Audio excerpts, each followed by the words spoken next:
اور ایک شخص کے لیے کوئی بھی اپنے تعلقات خراب نہیں کرے گا، کوئی بھی خود مختار ملک تعلقات کو کاپی پیسٹ نہیں کرے گا۔ وزیر دفاع خواجہ محمد آصف کا ڈونلڈ ٹرمپ کی جیت اور پاک امریکہ تعلقات پر تبصرہ۔ نجی ٹی وی سے بات چیت کرتے ہوئے کہا کہ امریکہ میں بھی اسٹیبلشمنٹ کی حکومت ہے اور وہ پاکستان سے زیادہ مضبوط ہے۔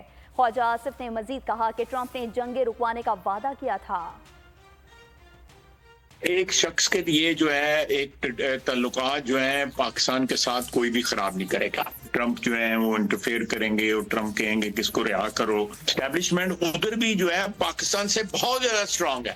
جہاں تک ٹرمپ صاحب کا تعلق ہے، جو انہوں نے کہا ہوا ہے کہ میں اپنے بارڈر کلوز کروں گا اور امیگریشن جو ہے وہ ختم کروں گا، جو امیگرینٹ جو ہے وہ ان کے لوکل جو ووٹر ہے اس کے لیے وہ بڑی امپورٹنٹ چیز ہے۔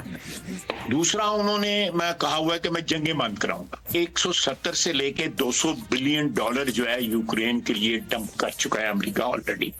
100 کے قریب ڈمپ جو ہے اسرائیل میں کر چکا ہے۔ سبسکرائب کریں اور بیل دبائیں تاکہ کوئی خبر رہ نہ جائے۔